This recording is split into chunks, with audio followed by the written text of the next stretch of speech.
Well, hey guys, this is Harley, Brady, and Lee from Madison Street Worship, and welcome to our podcast. We are doing a question and answer Q&A style with some of our questions that we've received on our social media, and yeah, let's just dive. What is said social media? Our Instagram is at Madison Street Worship. Our Facebook is also at Madison Street Worship. It's the same everywhere. YouTube is Madison Street Worship. There's really not anything else out there with Madison Street, so just start typing Madison Street. At Madison Street. It'll come up. It'll probably come up. Actually, Madison Beer comes up. Madison Beer. Oh, yeah. Every single time I type in Madison on Spotify, I'm like, no, you should know by now. We'll know we've made it if we overtake that smart search right there. Let's make it happen. Let's rack it up, guys. We're coming for you, Madison. Yeah, so just at Madison Street Worship, and if you have any questions, before we even get into these, if you have any questions that you'd like to submit, just email us or go on our social media and send us a question. But email is worship@madisonstreetworship.com. Sick. Yeah, so Very nice. Let's dive in. I'd like to cover as many as possible. Cool. Yeah, okay, so here we go. From Nathan R. Blair, first question is, how do I get connected with a group like this if I play an instrument?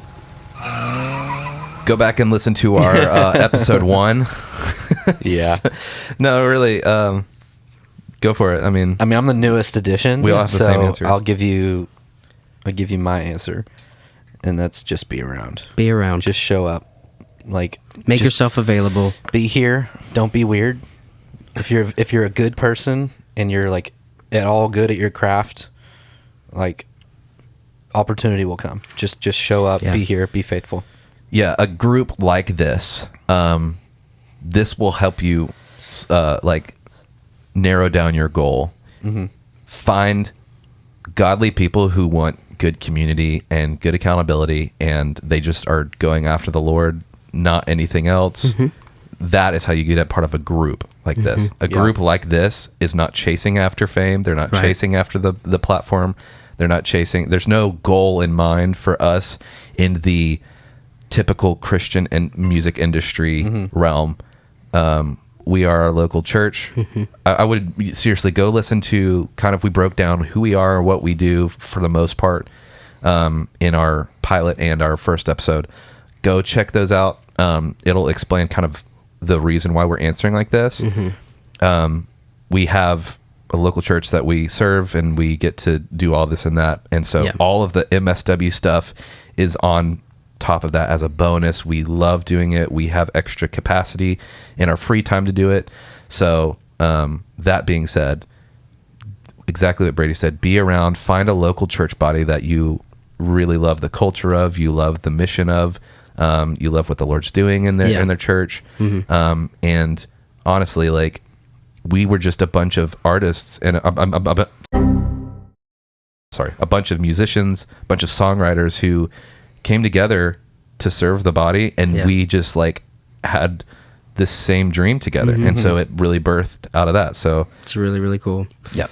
Go ahead. Can I add one more thing? Yeah. If you're like where I've come from, this is no shade to y'all. Y'all come from a place that has a little bit more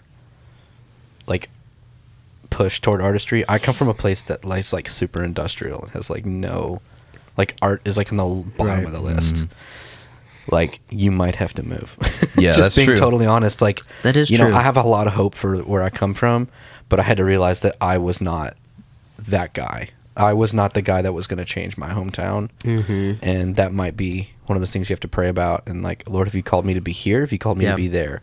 Yep. Not everybody is called to move across the country, and not everybody is called to stay where they're at, because you'll have a lot more pushback with the non-artsy regions of the United States. If you're in the United States, I don't know exactly where you live, but you know your region. You know where the more artsy places are, the more, if that industry lends itself to having people. So to sum it up, you might have to move, and if you move, these are your things you need to look for in the community and the people, and then when you find those things, just be around. Make yourself available. Yep.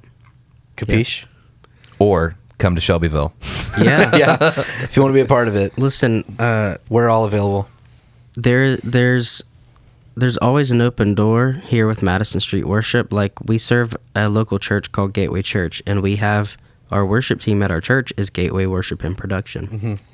Anyone on that team, if they desire to grow their skill, if they have like skill, and if they have the anointing and God is specifically highlighting those people, like our team has all access to be able to, Yup. I wouldn't say it come up the ranks at all, because it's not even that. It's just they have an open invitation to be a part of what's happening through Madison Street. And I'll tell you what separates the ones that do get to do stuff with Madison Street and those that don't is their heart. Yep. Yeah. Above everything else. Yeah. So if your heart is in the right place, your worship pastor will know, and we'll see, and the Lord will. Their job is to discern who to trust on their platform. Yep. That is what they're there to do. That's part of what the Lord has put on them. Yeah. So That's good. It's a great question. That's great. Great question. Thank Yeah. you. What was it? Nathan? Nathan? Nathan R. Blair. Thanks, Thank you, Nathan. Nathan R. Blair. The next one is the one and only Emily 08. I struggle with fear of singing in front of others. I was wondering what I can do to overcome that. And I'll speak into that. Go for it. Yep. Is, when I was 4th, 5th grade, when I first started singing in front of people, I kind of got thrown into it, and I was scared, and I was fearful of And singing your in voice front is of others. insane. Thank you. And I was really scared, and it's not that I was scared of singing. It was that I was scared of just all the people. Mm-hmm. And a lot of it may be rooted in fear of what do other people think? Like, do they think that my voice is good? And I'll just say, like, give the Lord the fear that you have. Mm-hmm. Yeah. Like, say, I give you this fear of singing in front of people. To, like, help me with that, Jesus. And just start singing in front of people. Yeah. And combat that fear. And realizing that your crowd is the Lord. Yeah, that's definitely true. I'm not You know? sure where what context it is specifically that you're singing in front of people, but like I know it all matters to me. If it is a performance based like context, like if we are doing a super special service on Christmas Eve, everybody is kind of sitting and really enjoying the music, or getting ministered to. Like we do things spirit led here, so like a lot of the time people are always like, if music's playing, they're worshiping. Like that's what we teach in our culture. But there are times when we like when Todd came. Todd is a voice winner, performance. Yep. He is like spirit led, but at that time he was leading a performance, and I was playing piano. I was losing my mind because I was like focused on all this intricate stuff. I'm like, I usually don't struggle with fear in front of people, but it was from a very performance context. So if you are singing specials and you like, it all comes down to people are focused on you, that fear is okay. Like it's healthy, and that's a normal thing. And that I would typically say means you aren't full of yourself. Yeah, I would definitely surrender that fear to the Lord and say like, Lord, this is all yours. But if it is like a Sunday morning context and like the purpose of it is to lead people in worship, that to me is definitely a lot easier to let go of, to say like, okay, the pressure's not on me. The pressure is, okay, how can I get people to really engage with the Lord? Like, what is my job to lead people? And if that means I need to practice so my tone doesn't suck or my pitch is bad, yeah, I would say that's where I would lie. But the more you sing in front of people, the easier it will get. Yeah. Like, you'll get used to it, because I used to be so scared of singing in front of people, and honestly, what's the most scary is singing in a room with 10 people in it than it is singing in a room with 10,000 people in it. Because the silence is deafening. It's just, yeah. And I don't love that performance-y thing. Like, I love being a worship pastor and a worship leader because I get to help steward the moment of like putting the attention on the Lord.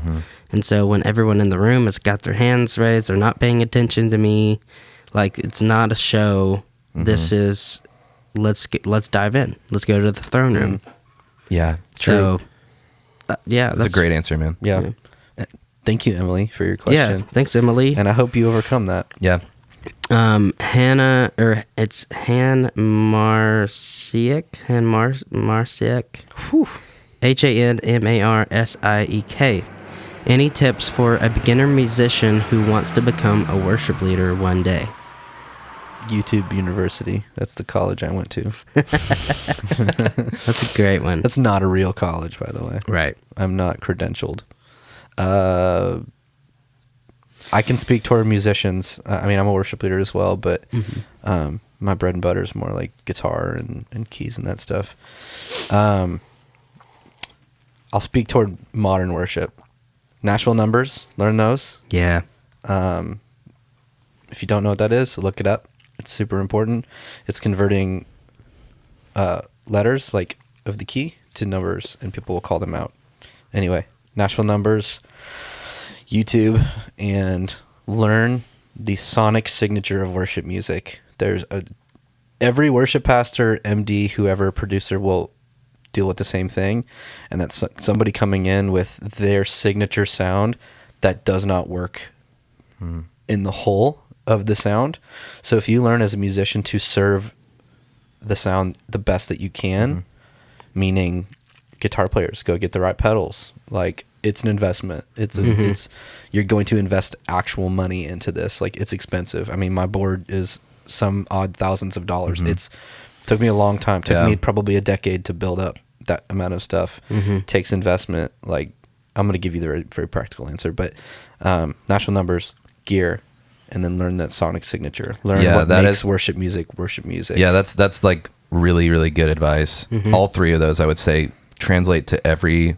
And I love like the day and age of worship music now, because there's a lot of subgenres actually. Oh, yeah. So like it all depends on what style your context is. So if you're in a more gospel-driven church, like there are specific things you need to learn. Like there's chops. You're going to shred on a B3, you know? Yeah, there's a lot of stuff that you need to... be aware of with that sonic signature advice like that. You know, are you going down the more like I don't know, you pick, you know exactly what music you like, you know which bands you listen to, you know which ministries are out there. You're very aware of like what type of sound. Dive into what makes that sound sound, and then find a mentor.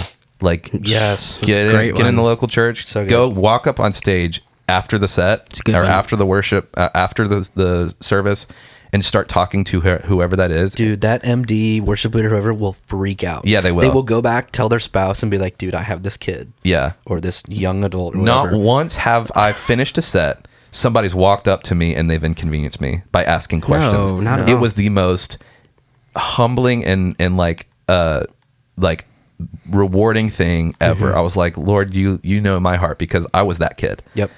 I was the kid who walked up. I was like, I don't want to, like, I know you're packing out. I don't want to, like, they were like, dude, what do you want to know? Like, we have, like, I have all this stuff. Let's talk. Let's hang. Look at the pedals. Yeah. Let's so it's a whole thing. Please very good work. Go and ask questions. Go talk to people. So true. And, you know, like, this whole thing is just like disciple, be your own disciple of your craft. Like, and what I mean by that is like, have discipline to learn, and learn scales, learn keys, like learn as much as you can, especially if you're younger, on keys, on acoustic guitar, on, you know, it's a game changer. Learning the Nashville number system, like Brady was talking about, it changed my world. It helps me become a better musician, and then it helps me become a better worship leader, because I was able to communicate well with my MD. Yep. Or even if you don't have an MD, to be able to lead the band. Right. And that's really, really important. So I would say if you can figure out a way that you can get music lessons, like music lessons are important. You'll be able to sit in a room with someone who can show you what your next step may be. Yeah. And how to get... I'm so sorry. No, just how to get to the next place, like how to become from a beginner guitar player or beginner keys player to an intermediate, and then from intermediate to expert, you know? And because it's so, like, worship music is so specific in that sound, it might need to be within your church, within that subculture of sound. It really is a subculture thing, because there are a lot of guys who are like, I mean, we live like an hour from Broadway, and there are like, I mean, insane players that will never translate to what we That's need. right. I have hired numerous people to do like sessions on songs I've produced, and they have this Instagram following. They have all these gigs. They're playing these arenas, and it was terrible because they did not serve the sound that I needed. Right. And I was like, well, that was a waste of $250. Yeah. I'll So, say like, this too. Sorry to interrupt. You're good, go. A lot of like in our church and where we're at, we have like a modern worship sound. There are some places that still read like sheet music and stuff like that. And I will say, if that is where you feel called, then do that and learn that. Yep. It's really going to be specific to where you're at, like Lee was saying. If it is that you also read sheet music, then learn how to read sheet music. Yeah. Like whatever you got to do to serve and to be willing to learn, I would say just be willing to learn. Great Who question. was that again? That was The unpronounceable. Hannah Marciak or something. I'm not sure how Hannah? to. Thank It you. says Han. I'm not sure if it's Oh, Hannah. Han. I'm just assuming that. Thank you, Yes. Han. Yep. And the next one is from Jamie is Sassy. It's a great name. Thank you for being honest, Jamie. It's do you feel like the tech part of worship can frustrate the heart of it? No. I'll let It depends. I'll let our Yeah. tech director answer that. It So, depends. like, the technical part of worship can frustrate the heart of it. Do they mean like the haze and the lights? I'm assuming. Okay. Yeah, we can break Cover down that. every angle of this one. I mean, I think the tech should slave to Yes. the heart. Yep. If there is no heart, there will be no connection on what is even happening in the room. Like, it doesn't matter if you have like the big budget, I feel like our generation, the Gen Z generation, Millennials.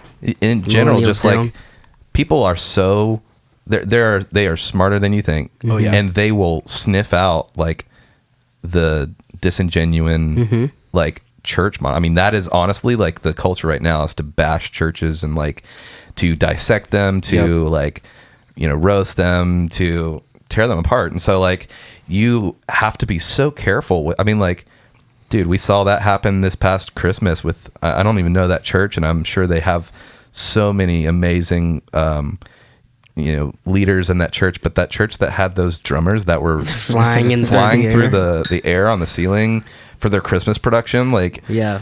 everybody just was so quick to judge that tech. They were like, wow, this is so, and I'm like, as a tech person, I thought it was amazing. I thought what they did pulled, you? I thought what they pulled off was incredible. And I'm like, It's like really cool.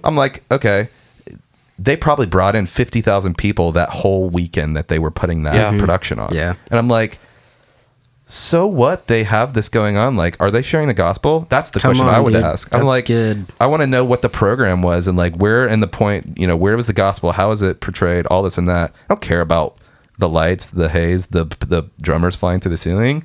I think that's spectacular if they made that I think you have work. broader reach. Yeah. I mean, like, that's not where I'm like, I'm judging the heart of it, not like the tech of it. So like the tech was so easy to like say, okay, well, that must be their heart. But in reality, like, what is all that? And so, I'm not saying that's what we would do, but You have to serve the moment that is created. So like, for a thing like that, a Christmas spectacular thing, you're generally trying to reach as many people with the gospel as possible.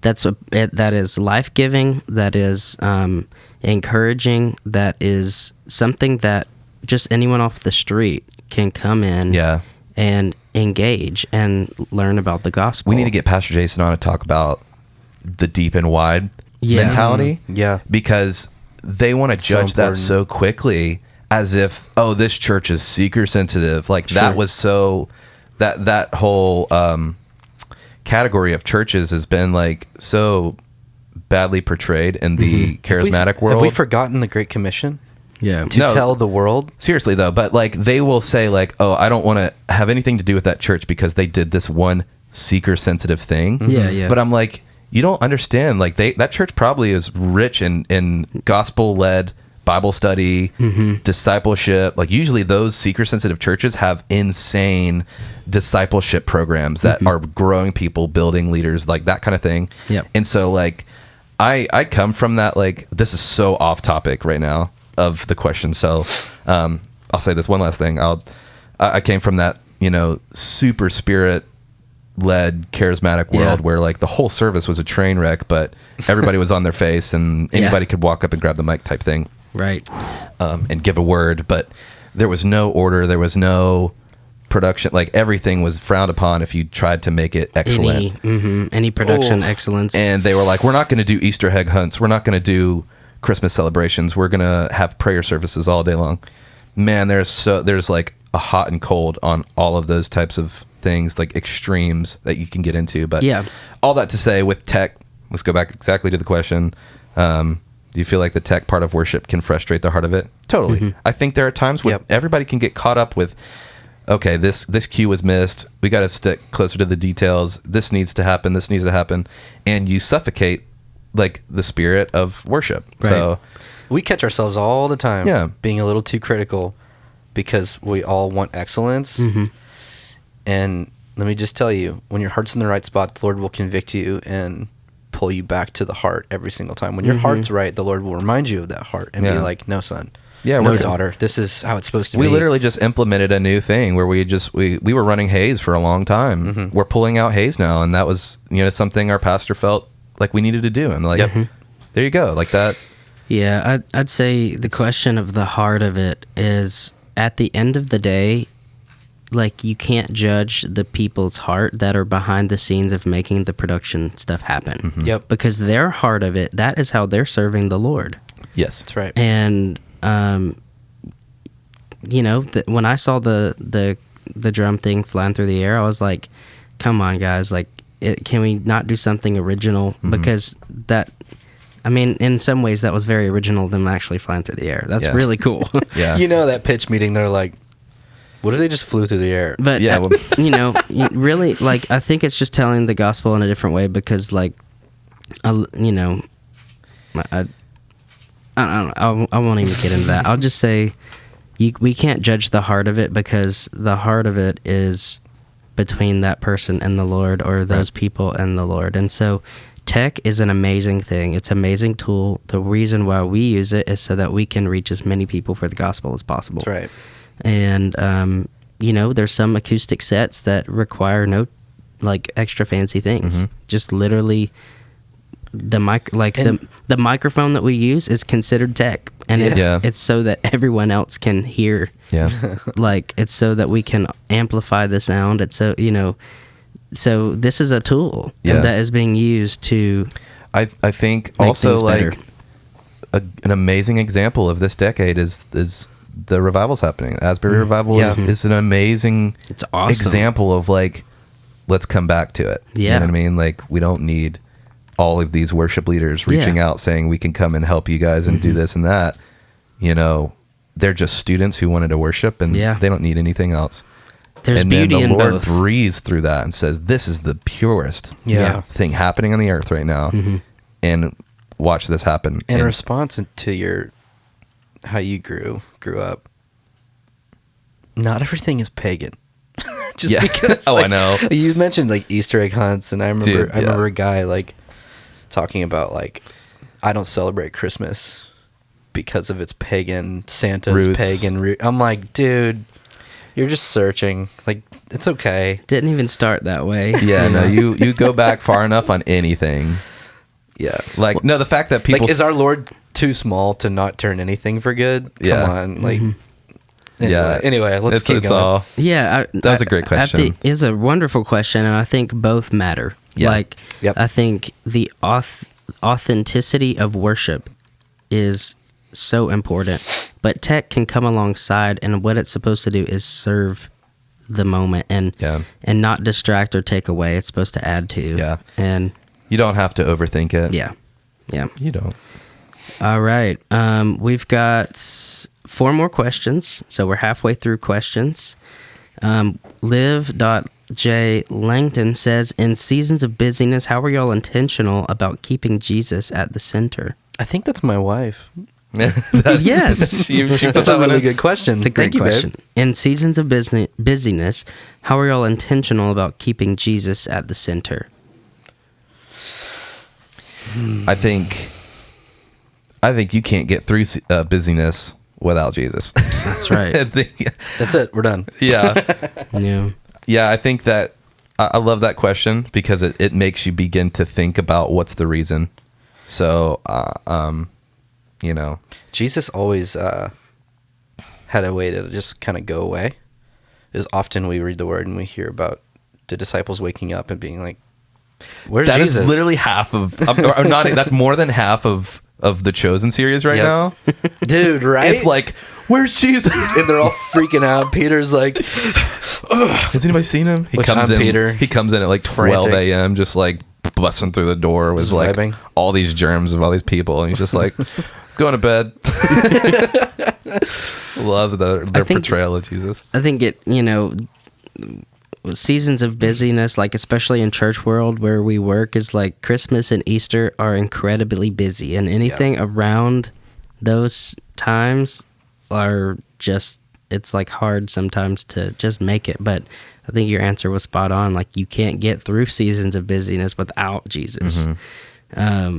Because I think it's important to keep Jesus at the center no matter what. And it is easy to be distracted. I think one thing is like putting Jesus at the center is in those seasons of busyness. Like, it's a joy to the Lord when we are present with our families, when we have the times to be And present.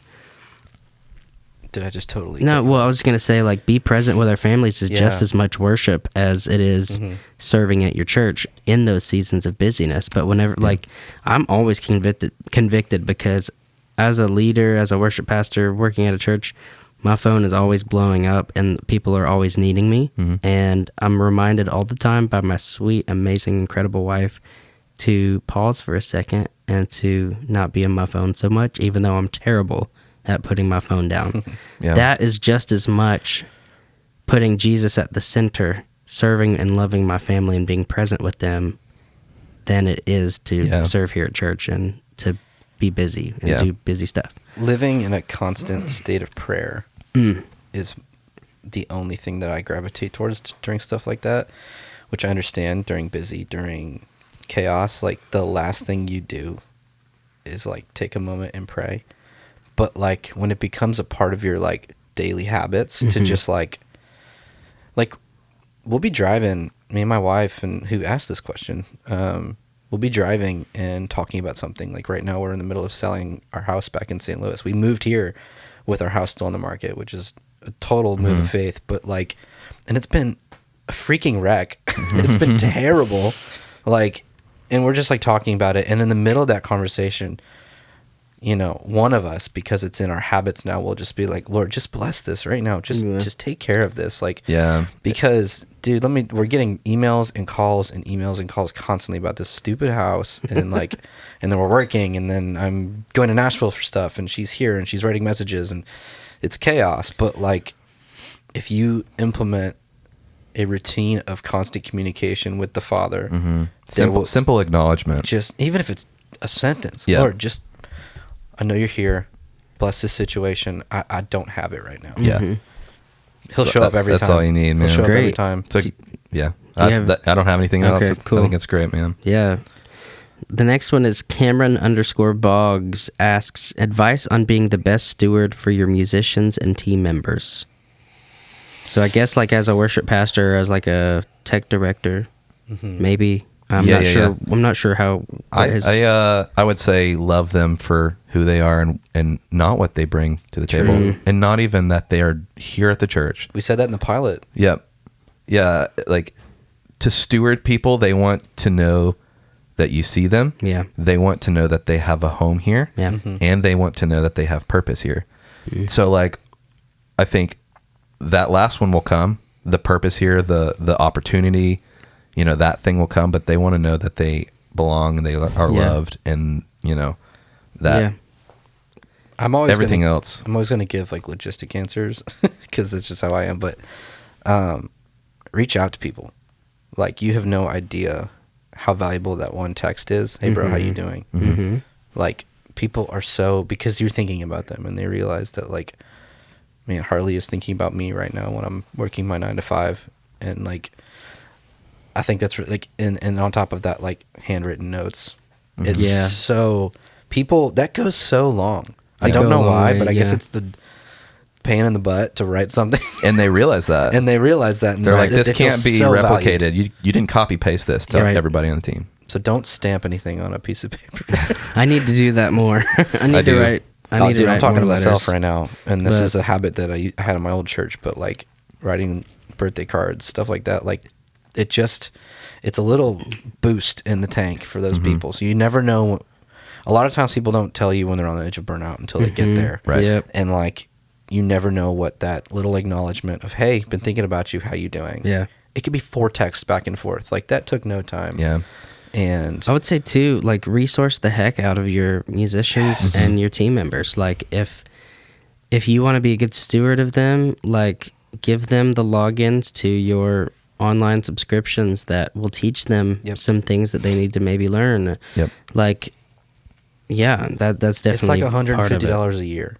Yeah. For your organization. Not everybody has unlimited funds, but like $150 for like a crazy amount of resources to give your people, like, that investment is worth it every time. And I don't know if that's kind of where they were going with their question, but like different ones are like Worship Online. Yep. That's a great resource. Yeah. There are people who need to be loved specifically through like care. And then there's people like, I was the kind of person who wanted to know that I was being invested in specifically with what I wanted to do with my life. Right. So like, I knew that I was being taken care of when a leader would step down and say, hey dude, let me show you this. Or like Daniel, who came with us to WinterFest, he was one of my mentors growing up. Wow. And he was like pulling me in, he was letting me play his gear, like all this and that. So, and not everybody's trying to do this full time. Right. You know, like, and if you realize that as a leader, like, this guy is just giving his time because he is a hobbyist and loves it, and that is so special. Use that, steward that with like a gift card.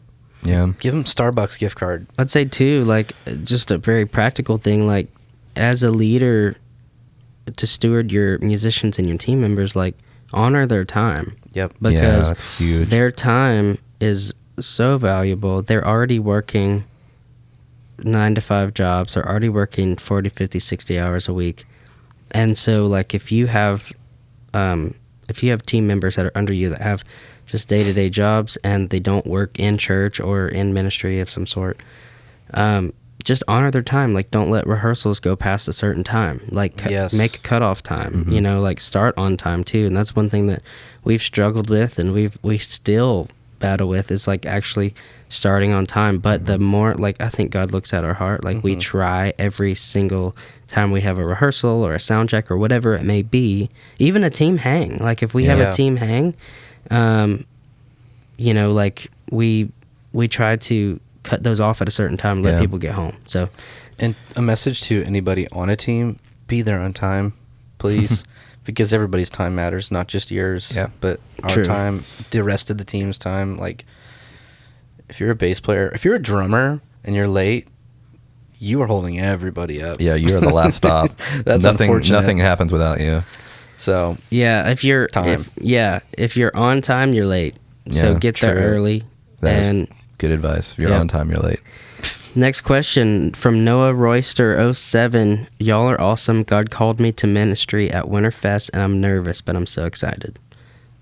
That feels like a that's statement. Awesome. That's a statement, not a question, but man, that's amazing. We just pray that God would bless you, that that you would learn the things that you need to learn, and like, don't chase after anything but Him. If you're chasing after a position, that's gonna lead you down a bad path. Like, chase after Jesus, and that's all that matters. Also move to Shelbyville. From you put a great question in here. How do you deal with heart issues on the platform? I gave us a sticky one. Are you how do you deal with heart issues on platform? Or you mean like heart issues about platform? Okay, I got you. I've gotten that question a lot, so that's why I want to throw that in there in the mix, and I won't answer it because this is our last one. This is the last Okay, cool. last question. Lit. Yeah, how do you deal with heart issues on platform? I would say if I discern as the worship pastor that there is a platform mentality or an issue or just if I discern that there's a problem, my go-to solution is I don't give them the platform. Yeah.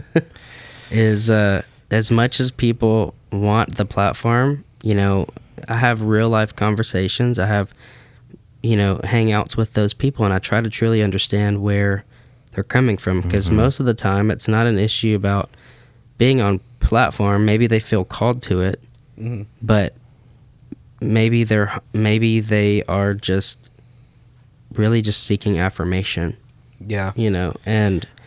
And sometimes that's important as the leader to encourage and affirm your team members or people that are close to you in general. Just like they may not necessarily have a heart issue about serving on the platform specifically, but it goes deeper. There's always a deeper root. Yeah. I would say I've got two things. Yeah. One thing about individuals with heart issues, I think those are a lot more navigatable. Is that a word?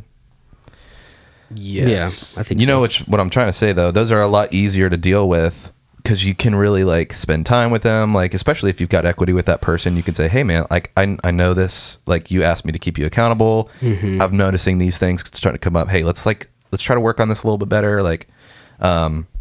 Those specific heart issues are a lot easier to get with. We had this is just our place to be able to talk about. We had some heart issues happening with our whole team recently. With green room mentality Within the last couple of... and that's something we had to address to our team and say, hey guys, we haven't been doing a good job about this. We had an honor issue with our team, and we asked ourselves, if we have 2 services here at Gateway, if we spend both services chilling in the green room, cutting up and having coffee during the sermon, what is that communicating to our pastor? Yep. What is that communicating to our church? He's out there during worship. Let me tell you that. He's out there worshiping and setting an example. And we had an honest conversation with our whole team and said, hey guys, we need to do better. Yep. You guys are welcome to stay for one service. I know it's a long day. You got an early call time. You'll be here after everybody leaves. You guys are, welcome to hang out and rest for one service in the green room. You have that amenity to you available, but we're not going to take advantage of it, and we're going to make sure that our pastor knows that we are there. So we give our team the opportunity to sit in service for one of the services, and it changed everything. And now we hardly have anybody even back here. True. So it's now we're like, crap. It's really lame. Not green room. Not even. Yeah. Well, not even It's a good problem. Not even from a shame or guilt aspect. It's no, that is such good. Yep. good I want to stewardship. honor my pastor. I want to sit out. I want to be present in front of the people. So Let me tell you, we haven't heard about it in a long time. We haven't, from our no. pastor. No, I think it's one thing that something like that, and we're kind of getting into more green room culture, going negatively, right? Instead of platform stuff. But that is definitely part of serving your church is be present, be there, be active, be engaged. And my heart as a worship pastor is I want everyone on our team to be poured into because they're pouring out. right. And whenever you serve, you are pouring everything that you have into it usually. And if you're not being fed, then there's no point in you continuing because you're just going to burn out. Spot on, man. But about, the heart issues about platform, there definitely are people that have platform mentality issues. And then there's some people that they have a desire and a dream and a call from the Lord, but they just haven't been affirmed. So I'd say encourage the mess out of your people. And you'll discern that as a leader of a team. You'll discern whether it's a true heart issue of being seen, or if it's just maybe their home life is terrible. Maybe they are being degraded every time. Maybe they're not being encouraged. Yeah, it's your job to keep a heartbeat on your team and the team members. Yeah. And I had a leader ask me once, someone that really cared about me was like, dude, why do you need this affirmation? And he was like, do you need it? Or why do you need it from us? Because there was a season where I felt like I needed to prove myself. And I hadn't been taken as serious as I had wanted, even though I had been there for 2 seconds and nobody knew me or trusted me. I had this expectation that I should be trusted, and it's not the case. Like, so I when it comes to being affirmed, like, you really need to get to a place where it's like, Lord, you've placed me where I need to be. And if I'm ready for that platform, or if I'm not, I trust you. And all I need is the confidence that you've put in me, that you're putting me in the right place, if that makes sense. It's good stuff. Yeah, I don't think we've dealt with that a whole lot here recently, which has been really nice.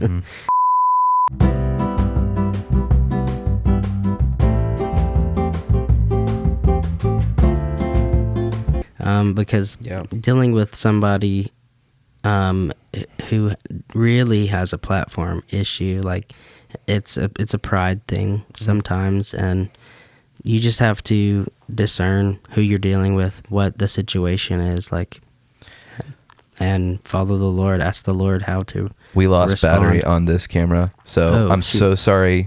We're gonna cut it to the YouTube guys. We probably have thrown a thumbnail up by now, if not in all that. But yeah, we definitely should wrap it up. Yep, let's wrap it up. We love you guys. Thank you so much for Thanks listening. for all the questions. If you have any more questions, shoot us an email or follow us on our socials at Madison Street Worship. And our email is worship@madisonstreetworship.com. We love you. See ya.